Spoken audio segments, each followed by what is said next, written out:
Hello, hi guys! Magandang hapon sa inyong lahat.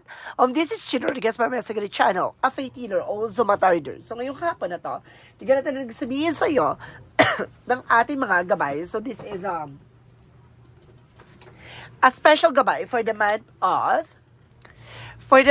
of June 20 hanggang June 26 for the sign of Gemini. So Gemini, welcome to my channel. Ano kayang messages, advices ng spirit guides ang ating masasaga for today's video?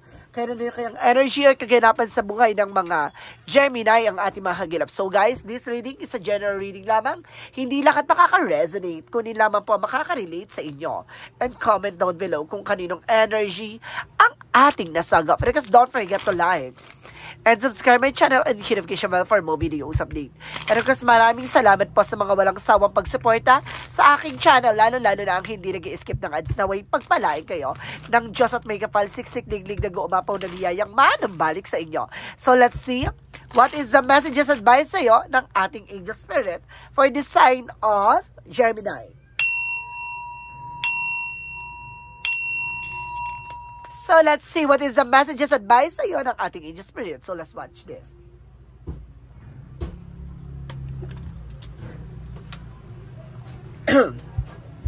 Eto na, tuklasin na natin yan. So, there's an information with the King of Pentacles. So, there's something of practicality, no? Kailangan maging practical kapag sa finances, no? This is a very high standard person pagdating sa finances, no? There's something parang marunong siyang humawak ng finances, marunong siyang mag-manage, no? Marunong siyang mag-control.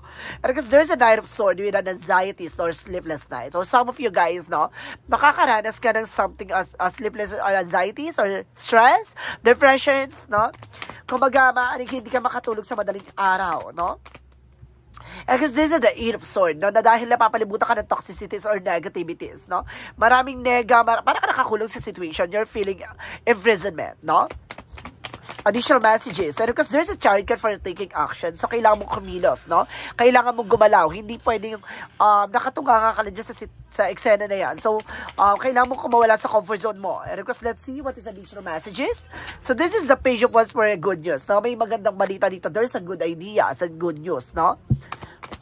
So, maraming plano. So, itong bagay na to na kailangan mo na kumilos. And because this is something Eight of Pentacles sa focus sa trabaho, negosyo, hanap buhay mo.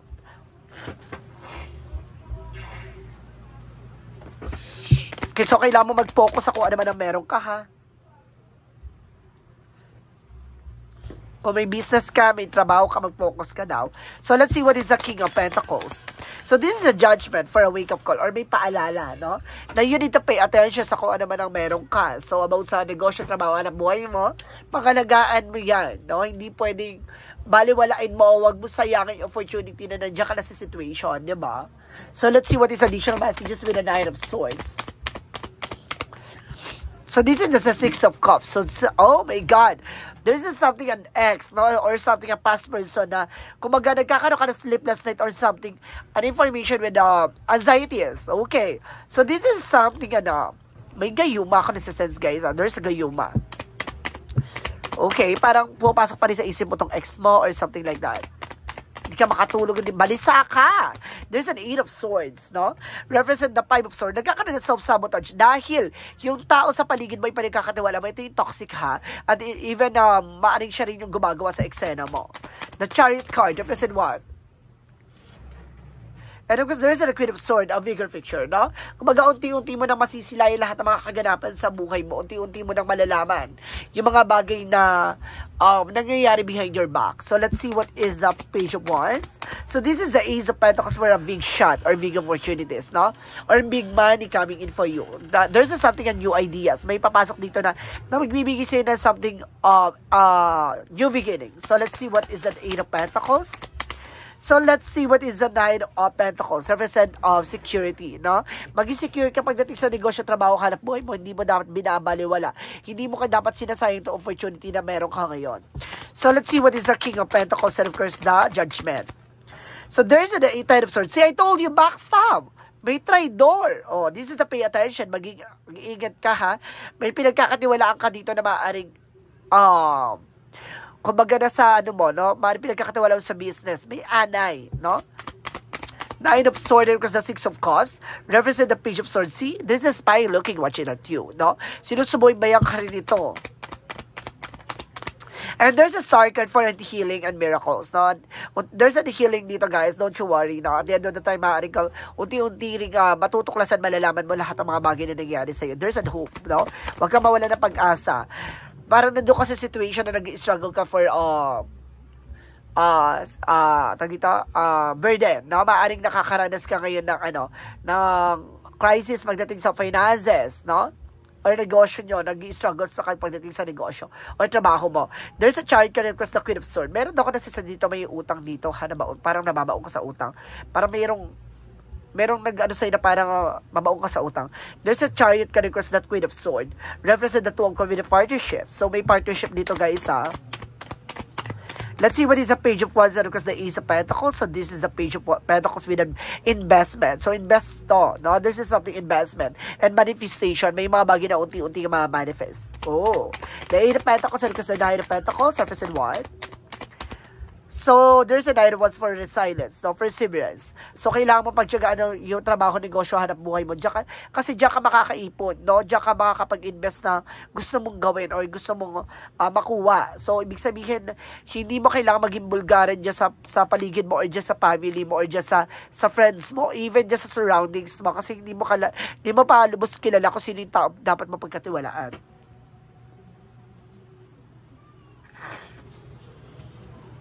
Let's see what is the outcome. Ang outcome for you is the Three of Pentacles with the collaborations, no? Gumaga, kailangan mo ng makipag-connections or there's a teamwork, no?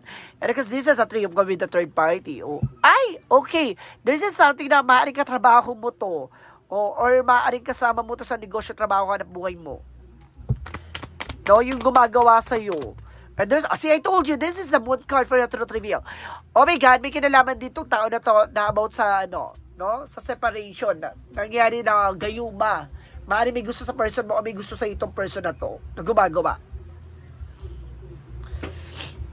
Let's see what is the additional messages about tayo sa career. Sa career, there's a Three of Wands for waiting for yourself, waiting for a ship, na? Kumbaga pagdating sa negosyo, trabaho, hanap buhay mo, maaring, kumbaga maraming parating, no? There's a King of Wands by visions. Basta, alam mo sa sarili mo yung grounds mo, no? Kumbaga, panghawakan mo yung negosyo, trabaho, hanap buhay mo, there's the Wheel of Fortune with a good luck. So, ikot ay kapalaran, maaring pumabor sa iyong sitwasyon, at maging maganda na ang iyong negosyo, trabaho, hanap buhay.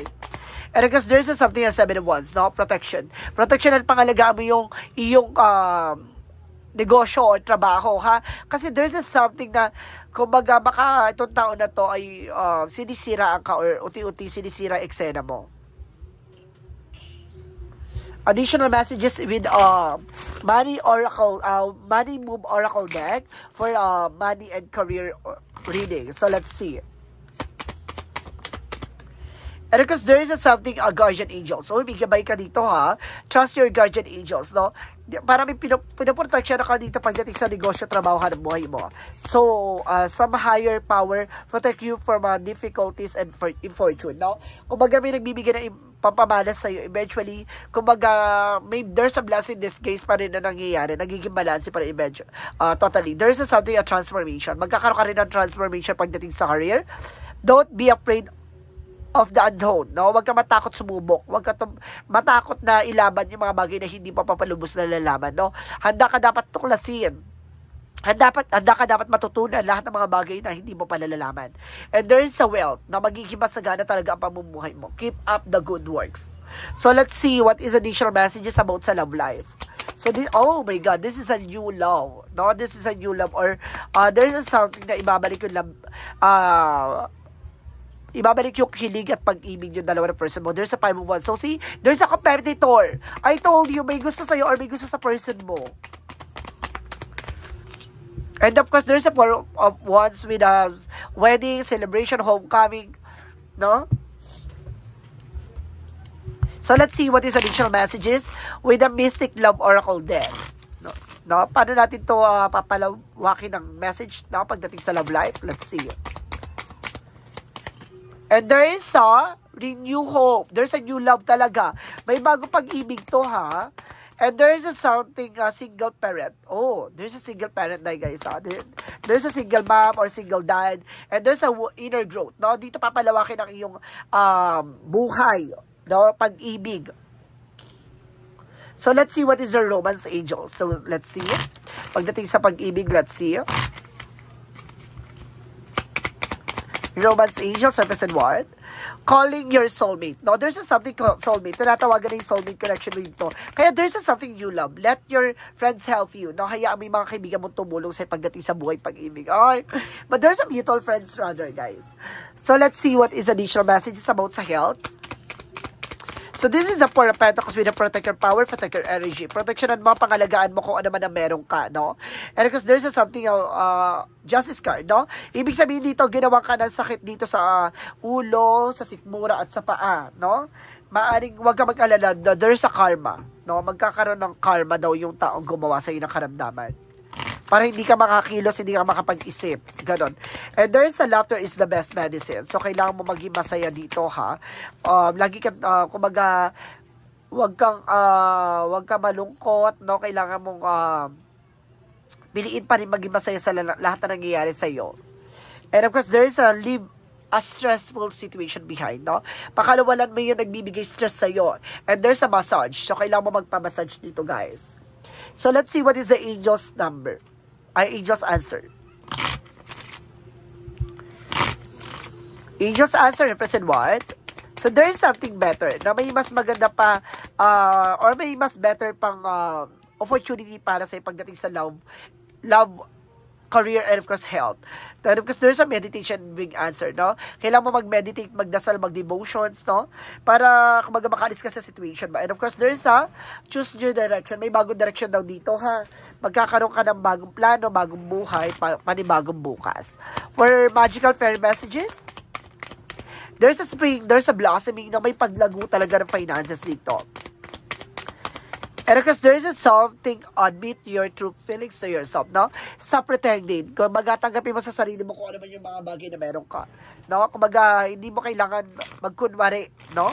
Kailangan mo maging totoo sa sarili mo. Kung nasasaktan ka, kumbaga ilabas mo. Kung masaya ka, edi happy ka. Char, ganun yun, di ba? So, let's see what is the synchronicities.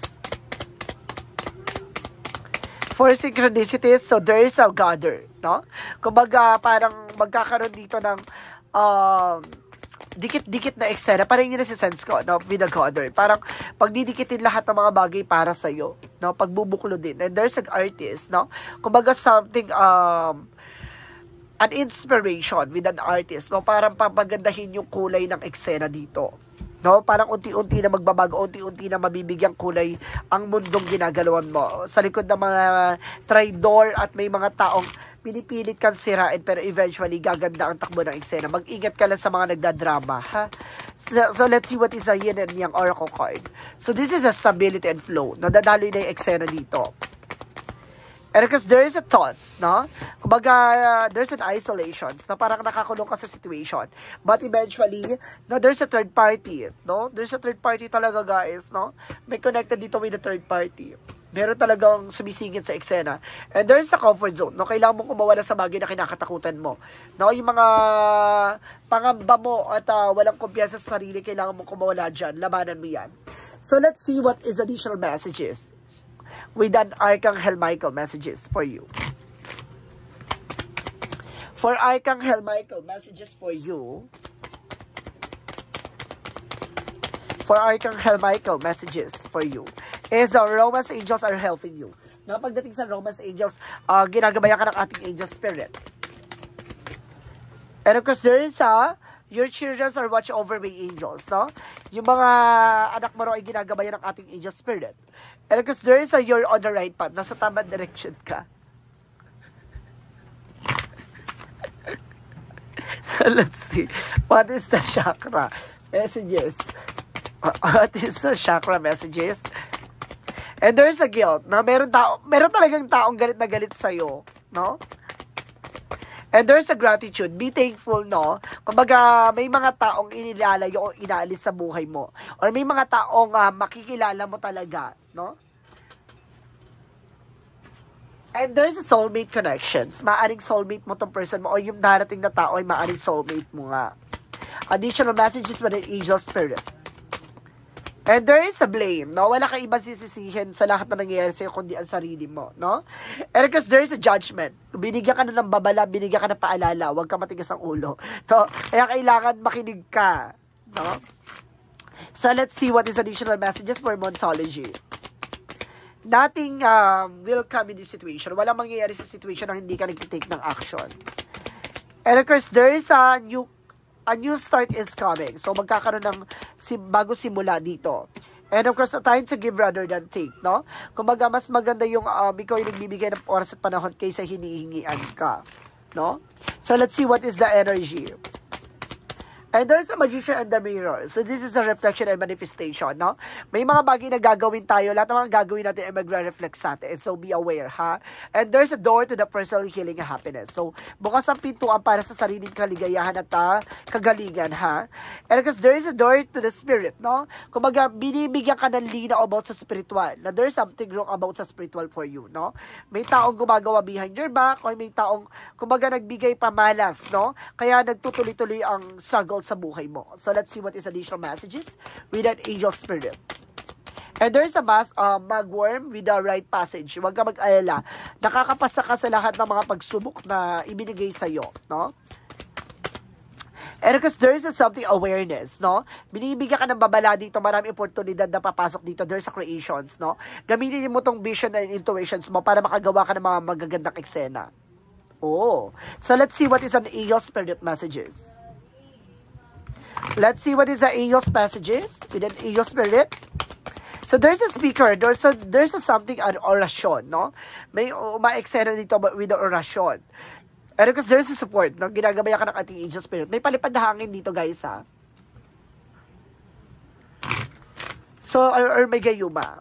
Okay, let's see what is additional message with an angel spirit. And there is a star baiting with that activated, no? With the activation, with the transmissions, no? Kumbaga, binibigyan ka ng kaliwanagan sa lahat ng nangyayari sa iyo. Kumbaga, nag-activate na lahat ng mga kakayanan at kaalaman mo dito. There's a some star keeper. So, there's a stay on your ground. Na dapat alam sa sarili mo yung grounds mo. Diba? Pakinggan mo ang sariling inner voice mo. For Jesus' loving quote said, let's see, what is the Jesus' loving quote said? What is the Jesus loving quote said? Come to me, all you that labor and heavy laden, I will give you the rest. So, ibig sabihin dito, lahat daw ng mga mabibigat, lahat ng mga pasanin, lahat ng mga worries mo, lahat ng mga sakit na nangyari sa'yo nakaraan ay bitawan at pakawalan mo. I-surrender mo, no? Kumbaga, iaangat ka ng ating Panginoon mula sa pagkalugmok at mula sa sitwasyon ng ginagalawan mo. Basta lahat ng mga bagay na yan, i-surrender mo, pakawalan mo. So, let's see what is the angel's number. 0110 represent a belief system. So, see, paniniwala, no? At sinasabi sa'yo dito, you're blessed in the talent and skills that make it easy to find your stand out from the crowd. Embrace what make you different, that your path to success, your dream will soon come true. So, ibig sabihin, magtatagumpay ka, no, sa mga susunod na eksena. So, kailangan mo lang daw magtiwala sa sarili mo, sa kakayanan at kaalaman na ipinagkaloob sa'yo. Kumbaga, kailangan mo magtiwala sa sarili mo, no? Ang Panginoon ay nagtitiwala sa'yo, kaya ilaban mo. So, let's see what is the messages of life. A messages of life. Represent what? I welcome, no? At sinasabi dito, guys, no? I welcome life as it presents itself to me. Today, I take step on my path to fulfill with a good faith. I swim easily with the flow of life. I embrace all the experience. Says the universe betows on me. Even those that may prove challenging, I know all will fall into place for my greater good. So see, may mga bagay na nangyari sa buhay natin na gusto natin mangyari pero hindi nangyayari. May mga bagay na hindi naman natin gusto pero nangyayari. So ibig sabihin dito, may mga plano tayo na hindi magaganda at may plano tayo na gusto natin makuha. Pero mas maganda raw ang plano ng ating Panginoon, no? Kaya kailangan magtiwala ka at maniwala ka na ipagkakalob sa iyo yung mga bagay na what you deserve. So, this is special gabay for the month of June 20 hanggang June 26 for the sign of Gemini. So, Gemini, maraming salamat for this wonderful reading. So, once again, this reading is a general reading na hindi lahat makaka-resonate. Kunin lamang pa makaka-relate sa inyo and comment down below kung kaninong energy ang ating nasagap. Because don't forget to like and subscribe my channel and hit the notification bell for more videos updated. Because maraming salamat po sa mga walang sawang pagsuporta sa aking channel, lalo-lalo na ang hindi nag-i-skip ng ads na way pagpalain kayo ng Diyos at may kapalisiksik digdig na umapaw na biyayang manang balik sa inyo. At maraming salamat po and see you in the next video. Bye-bye and babush!